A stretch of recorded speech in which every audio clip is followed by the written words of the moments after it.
इंसान कभी भी चंद्रमा पर नहीं पहुंच सकता। पृथ्वी विज्ञान की अधिकतम सीमा है।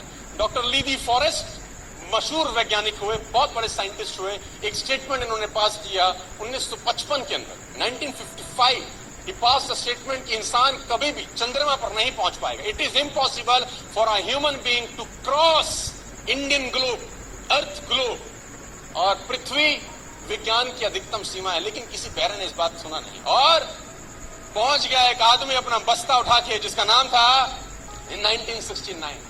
और उसके बाद तो स्पेस जर्नी ऐसी होगी जैसे आप और मैं अभी पतिया और बैंकॉक चले जाते हैं।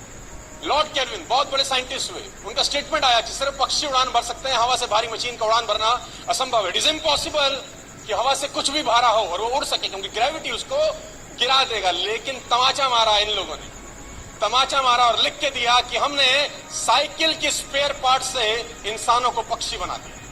साइकिल के स्पेयर पार्ट से इंसानों को पक्षी बना दिया। 16 साल लगे राइट ब्रदर्स को जहाज का निर्माण करने में, लेकिन इन लोगों ने उसकी बात नहीं सुनी कि जो कहते थे कि वायु का सिद्धांत तुम्हारे विपरीत है। ये बात भंवरे को कही जाती थी कि भंवरा वायु के सिद्धांत के कारण कभी जीवन मोड़ नहीं सकता, क्योंकि उसके पंख उसके शरीर से हल्के रहते हैं। लेकिन भंवरा साला किसी स्कूल में गया नहीं आज तक। माई doctor told me I will never walk again. मेरे डॉक्टर ने मुझे कहा कि तुम कभी चल नहीं सकोगी। My doctor told me you will never walk again. My mother told me I would, and I believed my mother rather than doctor. Wilma Rudolph एक ऐसी एथलीट हुई जिनको पोलियो था जिनको डॉक्टर ने कहा तू चल नहीं सकती, मां ने कहा तू चल सकती है। उसने कहा मैंने डॉक्टर की बात नहीं मानी, मैंने अपनी मां की बात मानी। 3 ओलंपिक गोल्ड मेडल जीती है लड़की, 3 ओलंपिक गोल्ड मेडल, जिसको डॉक्टर कह रहा है कि तू चल। लेकिन मां क्या बोलती है? मैं आपको उदाहरण देना चाहूंगा सर।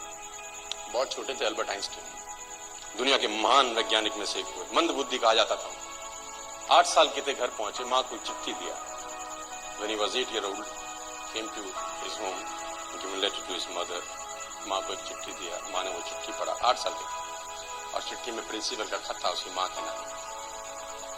प्रिंसिपल ने ये लिख के भेजा कि आपका बच्चा विलक्षण प्रतिभा का धनी है, ग्रेट पावर है इसमें, क्योंकि बहुत बड़े साइंटिस्ट बने, बड़े मंद बुद्धि बचपन में समझा जाता था। आपका बच्चा विलक्षण प्रतिभा का धनी है, इसके अंदर असीम संभावनाएं हैं। तो हमारा स्कूल, हमारी मैनेजमेंट, हमारी फैकल्टी, हमारा टीचर इस लायक नहीं है कि हम आपके बच्चे को अच्छी शिक्षा दे सकें। तो it's better for you to take care of your son. आप अपने बच्चे को अपने घर में पढ़ाइए, हम लायक नहीं है कि आपके बच्चे को पढ़ा सके। और उसकी मां ने पढ़ते पढ़ते आंखों में आंसू ले आई और उसने बच्चे को कहा कल से तू स्कूल नहीं जाएगा, मैं तेरी परवरिश घर पे करूं, क्योंकि तेरा टीचर तुझे इस लायक नहीं समझता। मतलब वो अपने आप को इस लायक नहीं समझते। बच्चा खुश हुआ, मोटिवेट हो गया और लग गया। उसकी मां का निधन हो गया। वो अल्बर्ट आइंस्टीन बहुत बड़े साइंटिस्ट हो गए।